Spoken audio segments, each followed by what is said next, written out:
दिनै जोङो दतमायाव क'क्राझार जिल्लानि गेजेराव बयनिख्रुइबो सिगांसिन जोंनि आबादारिफोरना दिहुननाय माइखौ बायग्रा मोनसे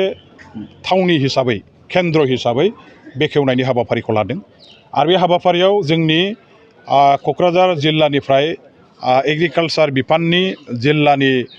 अफिसार बिथां बिनद बसुमतारिया नुजाफैदों। बिटिसिनि फुड एन्ड सिभिल साप्लाइ डिपार्टमेन्टनि CSD बिथाङा दङ आरो ADC बिथां राजिब दासआ आसाम सरकारनि सिभिल एडमिनिस्ट्रेसननि अफिसार हिसाबै बाहागो लादों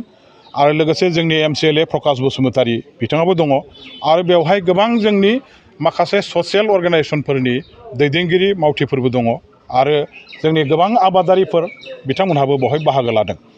दा आङो दिनैनि बे हाबाफारिखौ बेखेवनायनि गाहाय आलासि हिसाबै बिथांमोनहा हांख्रायनानै लाबोनाय हिसाबै बे पेडि प्रक्रियरमेन्ट सेन्टार माइ बायग्रा केन्द्रखौ दिनै क'क्राझार जिल्लानि गेजेराव जे प्रथम दतमायाव गायसनजेनबाय आंनि समस्तियाव बेखौ आंनि आखाइजोंनो बेखेवनो दिनै बिथांमोनहा आंखौ हांख्रायनानै लाबोनाय हिसाबै आं बेखेवनाय जाबाय। बेनि थाखाय आं बिथांमोनखौ धन्यबाद खालामो आरो लोगोसे आङो बयनिख्रुइ बांसिन धन्यबादखौ होगोन साबायखरखौ जासिगोन जे आसामनि मुख्यमन्त्रि आरो जोंनि आबाद बिफाननि मन्थ्रि बिथां अतुल बरा बिथां सानैखौ आङो आंनिफ्राय लिखित भाबै मोनसे लाइजाम गथायनानै जरदार भाबै दाबि दैखांनाय जादोंमोन जे दतमा सार्कोलनि सिङाव क'क्राझार जिल्लानि गेजेराव बुंनो थाङोबा बयनिख्रुइ बांसिन जोंनि आबादारिफ्रा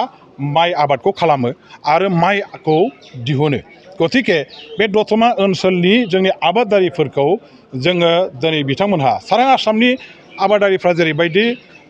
थोजासे मोनसे बेसेनाव माइखौ फाननायनि खाबुखौ मोनदों, क'क्राझार जिल्लानि गेजेराव दतमायाव बांसिन माइ आबादखौ दिहुननाय जायो हिसाबै बे ओनसोलनि आबादारिफोरनि परिश्रमनि फारसे बेसेनखौ होनानै बिथांमोननि गेजेराव आबाद मावनायनि गोसो बोलो आरो बांसिन मोनसे हाबिलासखौ लाबोनो थाखाय बे जायगायाव माइ बायनायनि बे केन्द्रखौ प्रथम गायसनजेननांगौ होननानै दाबि दैखांबाय थानाय जादोंमोन आरो बेखौ आसामनि मुख्यमन्त्रि हेमन्त बिश्व शर्मा बिथाङा लोगो लोगोनो दतमायाव थाबैनो सेंसनखौ हरनांगौ होननानै बिथाङा बे सेंसनखौ हरग्रोनाय जाबाय। आसामनि गुबुन गुबुन जिल्लाजों लोगोसे क'क्राझार जिल्लायावबो दिनै बेवहाय दतमायाव प्रथम आंनि समस्तियाव आसाम गभर्नमेन्टनि अननायाव आंनि नाजानायनि गेजेरजों बे केन्द्रखौ जोङो मोननो हादों आरो बेखौनो जों बेखेवदों। आंनि दा केन्द्रखौ बेखेवनायनि गेजेरजों जोंनि क'क्राझार जिल्लानि आबादारिफ्रा माइनि उचित दाम थोजासे बेसेनखौ नागिरनानै बबेबा चिरां जिल्लायाव धुबुरी जिल्लायाव लांनानै फानहैनांगौनि खुनु गोनांथि गैलिया। दिनैनिफ्राय जोङो दतमानि बे जायगायावनो माइ बायग्रा बे केन्द्रआवनो लाबोनानै मनाव प्रति मनाव दानि महनफायाव 750 दाम होनानै दिनैहाय जिहेथु बायग्रानो ओंखारबायबा जोङो बेवहाय फानफैनो हासिगोन। महनसेयाव 750 थाखा दाम मोनसिगोन आरो दासो जोंनि कृषक रायजो राजाफ्रा बेखौ स्पष्ट भाबै बिथांमोनहा हमदांनो हासिगोन जे सिगांफ्रावथ' 300-400 थाखा 500 थाखानिनो बिथांमोनहा मनाव बेबायदि फायखारिफोरनो फानदोंमोन। एबार 750 थाखा महनसेयाव जों जिहेथु मोनसिगोन।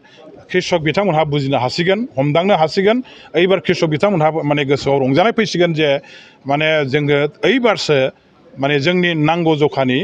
रांखौ जोङो मोननो हाबाय। गतिके जोंनि गोबाव समनि दाबिया दिनै जाफुंबाय। नोंथांमोनहा मिथिगौ जे जोंनि आबादारिफ्रा दिनै सारा भारतआव आन्दलन खालामगासिनो दङ। मानो? खारना जाबाय जे आबादारिफ्रा गोबां परिश्रम खालामनानै जे आबाद खालामो बेनि दिहुनथाइखौ फाननो थाखाय बिथांमोनहा हाथायाव नांगौ रोखोमनि थोजासे बेसेनखौ मोना आरो बेनि खारनाव थोजासे बेसेनखौ मोनैनि थाखाय आबाद मावनायाव जेसेबां रां खरस खालामनो गोनां जायो, हाजिरा होनायनिफ्राय माइसा दांनायनिफ्राय दिहुननायनिफ्राय गायनायनिफ्राय गासैखौबो नायजोबनानै बिथांमोनहा जेसेबां रां खरस खालामो आबादखौ मोननानै बे फिथाइखौ फानोबा बिनिफ्राय खमसिनावसो फाननो गोनां जायो, खरसा बांसिन जायो। बे खारनावनो जोंनि गोबां आबादारिफ्रा मा जायो, गोसो बायनानै बिथांमोनहा दुखुजों हांमा सुरै सुरैहाय दिनैहाय गोबां रायजोफ्राव फासि नांनानै थैनाय बेबायदि जाथायफ्रा, गिथाव बाथाव जाथायफ्रा, दुखुनांथाव जाथायफ्रा जागासिनो दं। खारना मा? जे आबादारिफ्रा आबाद मावनानै उचित दामखौ मोनैनि थाखाय गोसो बायदों, नार्भास जादों आरो बेवहाय बिथांमोनहा फासि नांनानै हाजार हाजार थैनायनि बिदि रेकर्ड दं। दिनै बोसोरसे 1.5 बोसोर गाहाम माने राजा लामायाव गसंनानै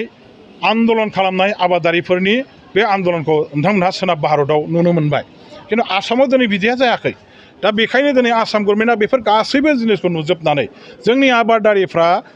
माने दिहुनथाइनि बेसेनखौ थोजासे मोनैनि थाखाय दुखुजों जाहाथे फासि नांनानै थैनो गोनां जाया आरो जोंनि आबादारिफ्रा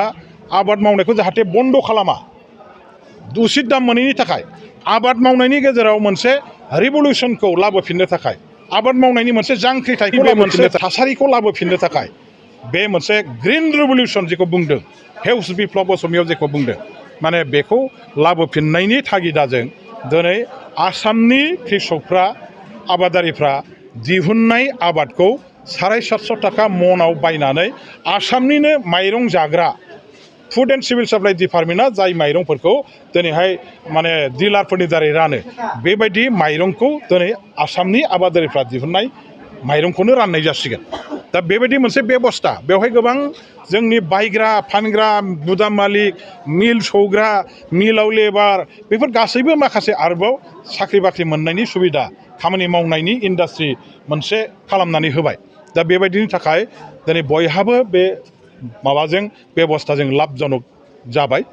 लाब जागोन आरो बेनि थाखायनो दिनै जोङो आसाम गभर्नमेन्टखौ धन्यबाद होनांगोन आरो बेवहाय टटेमाव दिनै आङो प्रथम